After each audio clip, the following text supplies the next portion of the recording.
Hi, folks. Welcome to this special Zoogla community meetup with Joyce, Zhang, Gray. I had the opportunity to meet her during a StartX dinner I hosted in San Francisco. For those who don't know what StartX is, it's a accelerator right next to Stanford University. It actually sits on Stanford's ground in Stanford Research Park. That's mainly for folks that attended Stanford, although if you have a connection to someone who attended it, and through StartX, it can actually get you into the accelerator as well. And just a couple of times I've been able to chat with her. One knew that Joyce could be really helpful to the Zoogla community, but also everyone else during this time. And I will save why I thought so for the introduction that Joyce would give, but wanted to run a fireside chat with Joyce. Joyce, thanks for giving us some of your day today to share more about what you do, but also your background and what your company does, and how all of us could learn more about this new future of work that we're in. Joyce, would you mind giving a personal background first then, to kick things off? Sure. Thank you so much, Chris. And thank you everyone for inviting me to be here and for tuning in from all over the country and the world. So my name is Joyce, as Chris said, and my background is that I actually studied international relations and economics when I was in college.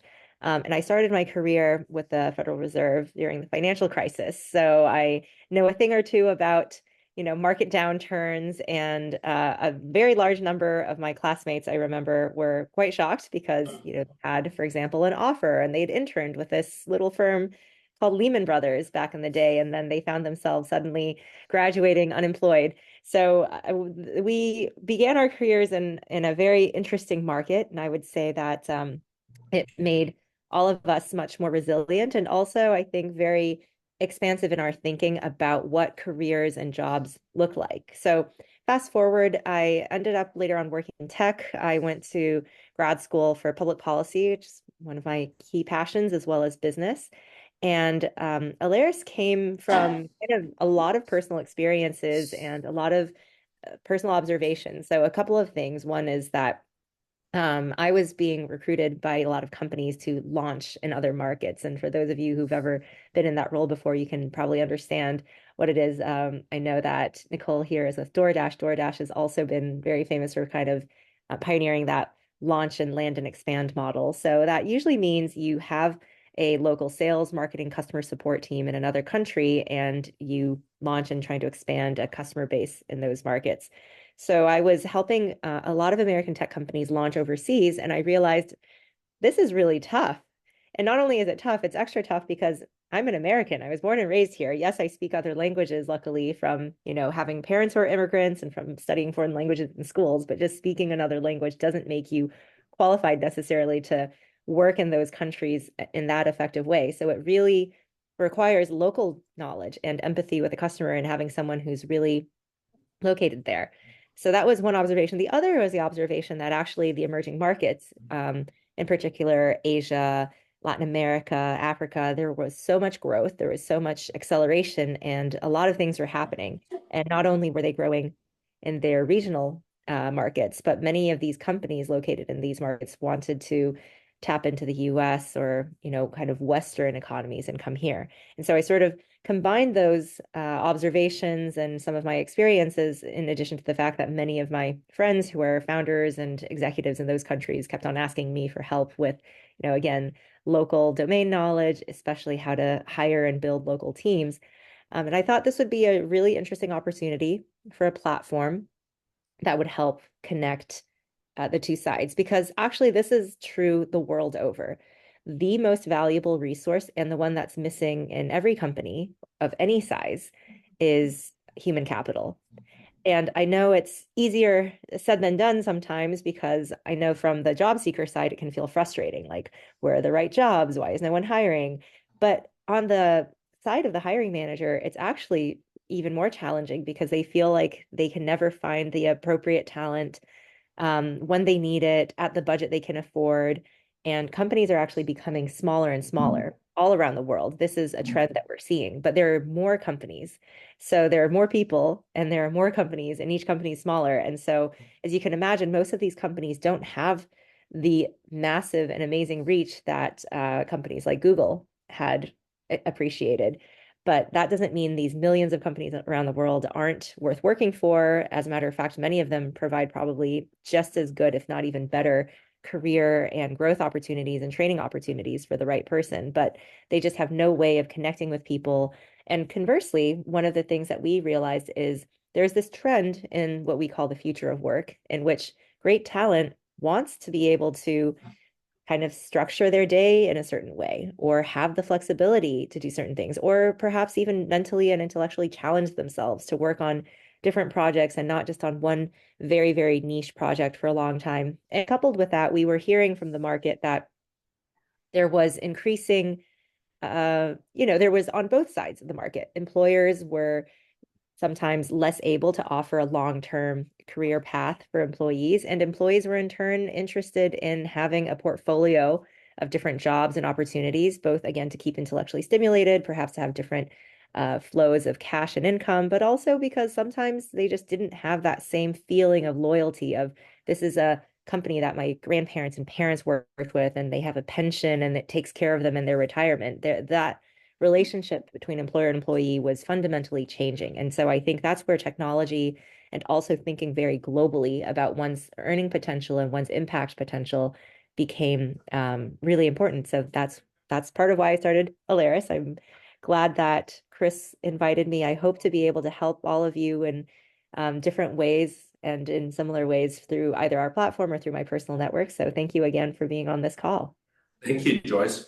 I think for most people here, Americans, Pete's thankfully joining from Europe, so we get some more international flair. Can you share more about what are international companies looking for in Americans and the connection, and what's special about everyone? Every race and nation is special, but clearly we're on this topic talking about folks hiring American talent. Can you share more about what they're looking for in terms of the experience working in a large American tech company that they need? Yes, definitely. Well, every, I would say that every company anywhere in the world really has certain dreams and ambitions, and especially for startups. I'm wearing this Google for Startups sweater that I got from a talk that I given earlier. And what struck me, and this is startups all over the world, what struck me is a couple of things. One is entrepreneurship is difficult, and it's not just for small companies, big companies too. Running a company is difficult, but there are certain benchmarks, there are certain aspirational points that everyone wants to aim towards. And I think this concept of the American dream is really alive and well. And I would argue it's much stronger outside the US sometimes than it is internally. And it's not about being American per se. It's about what the United States symbolizes. It symbolizes a melting pot of diversity, of talent, of the best companies, the best and easiest place to do business, to list, to go public. When you start to talk to some of these companies, you start to realize that the US it is really special. And there are things about the ease of setting up, for example, even a Delaware C Corp that would be so challenging if you were in certain countries in other parts of the world. So I think there is so much that companies feel like they could learn from being in this market and from tapping into the talent, and specifically why talent that's based in the US and specifically talent that has been trained at the leading companies in the world. And I would say all Google alumni have that benefit of having been trained at one of the hands down what is seen as one of the top companies in the entire world. Companies see this as something that brings domain expertise, that brings sort of connections, that also lends them credibility. For them to be able to even say, we have someone who's working with us who used to be at Google, like that is a huge validation for many companies as they continue to attract and retain other talent, because that other talent needs to be drawn in by the talent that they're able to bring in too. So I think there are so many reasons companies are excited about the US, and in particular, those who have either domain expertise or even just alumni, I guess, status with some of the companies that they really admire and look up to.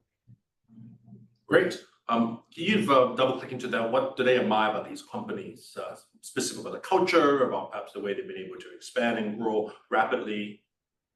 Yes. Well, one of the interesting things that I found as well is that brand equity matters a whole ton.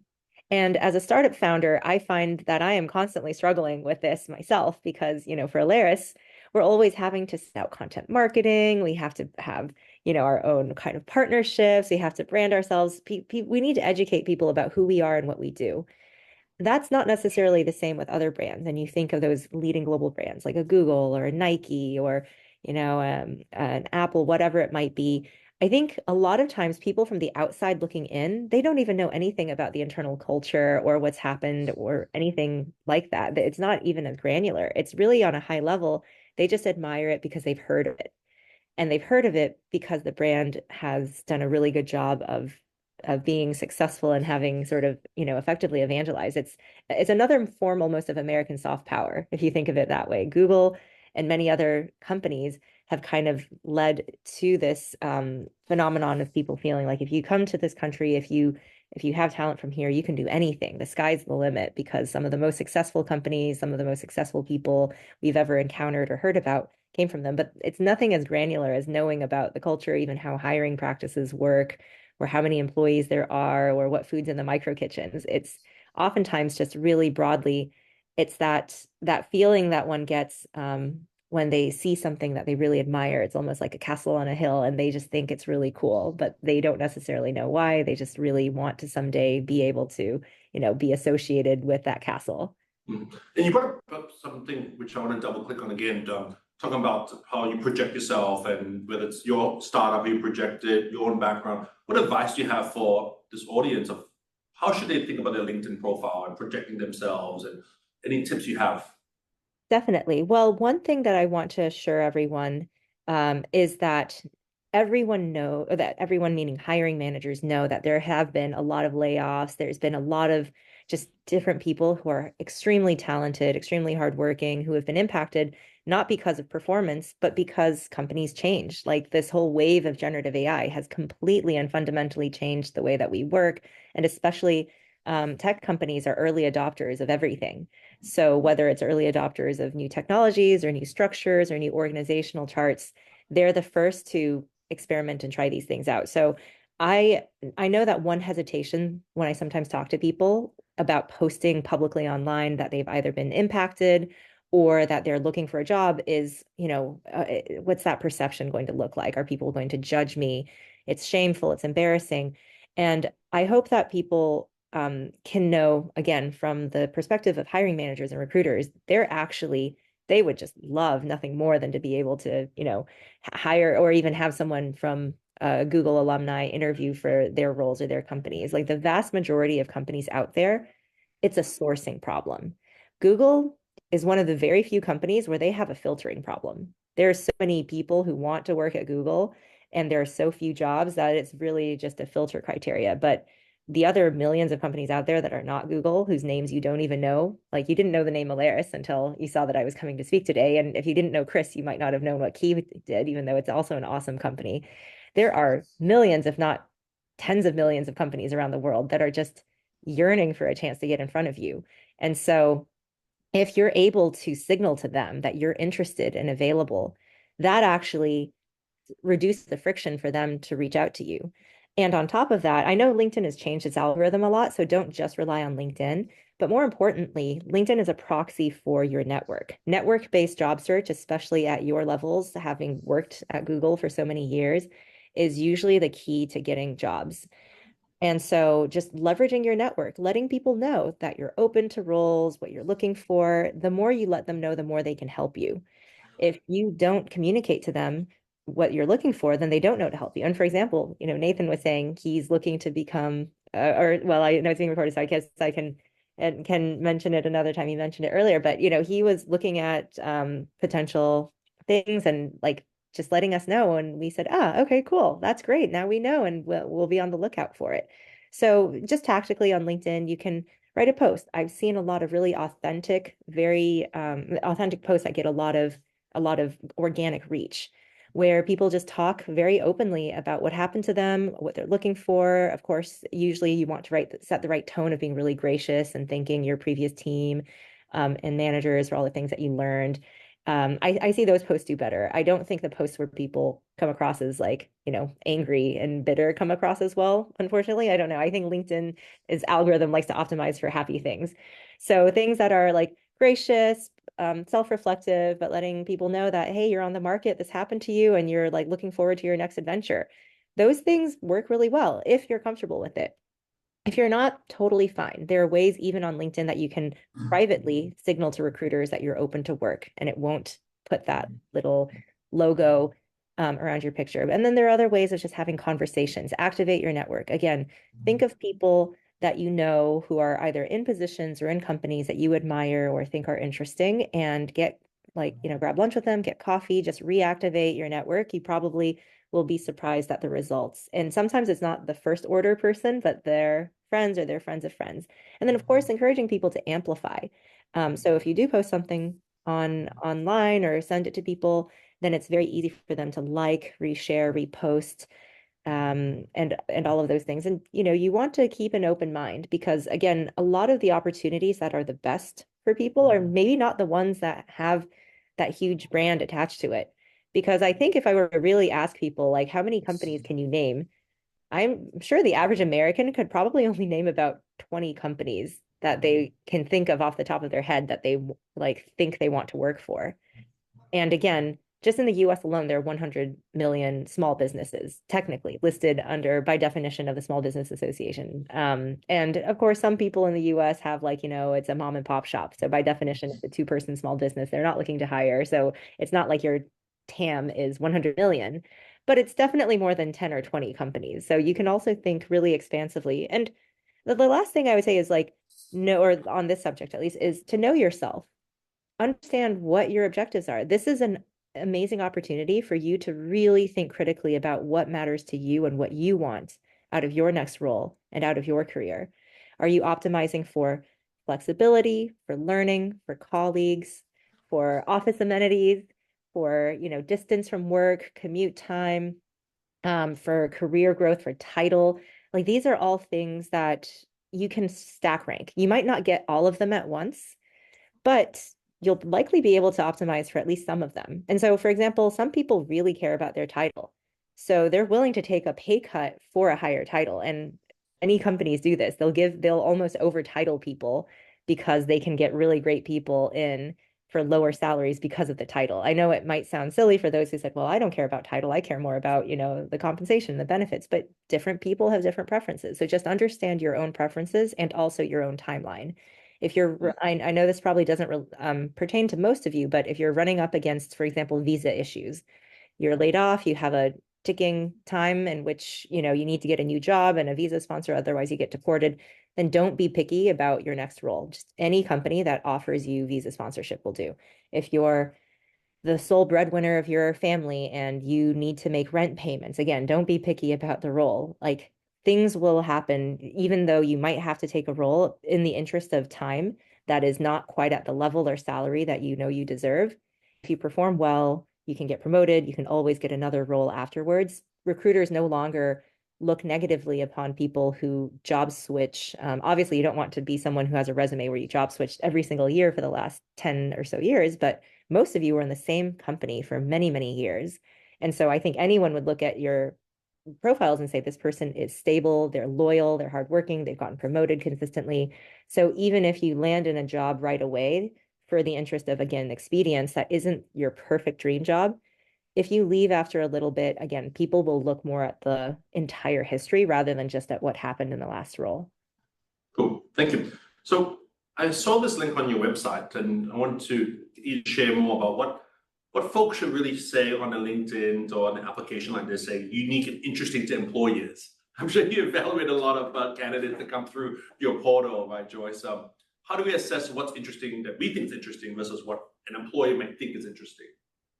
That's a great question. I wish LinkedIn let you do like different landing pages. Like, how websites, you can do different landing pages. Like, LinkedIn just gives you one LinkedIn. And even for resumes, like the conventional wisdom back in the day was you should tailor your resume for the job you're applying to. LinkedIn doesn't let you do that. So what I often see happen is that people use LinkedIn and they make it like a data dump of information about them, and they put in all the keywords, because a lot of recruiters use Boolean search. So they're thinking like, oh, I want to find someone who has, like, business operations experience or who has done billing and payroll before, for example, and they'll just put in those search terms.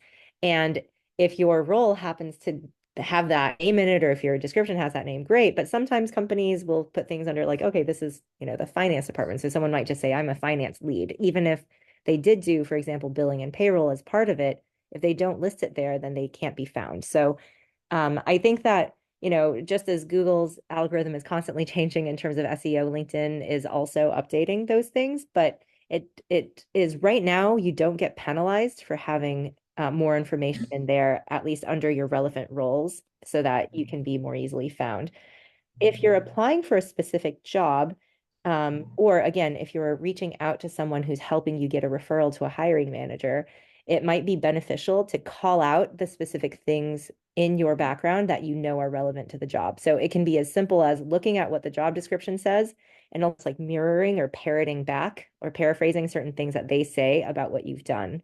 And sometimes, again, if you've been in a bigger company, people might not know exactly what this title means. So you need to sort of reduce the friction in their mind and let them know what it is that you did so that you can provide context. And finally, for smaller companies in particular, they might not even have a job description written out, or the best roles are ones where, the hiring manager knows they have this need, but they haven't even figured out what to call it, how to level it, et cetera. Those are some of the most exciting opportunities. Those are ones where you can really demonstrate leadership and take a lot of ownership in that.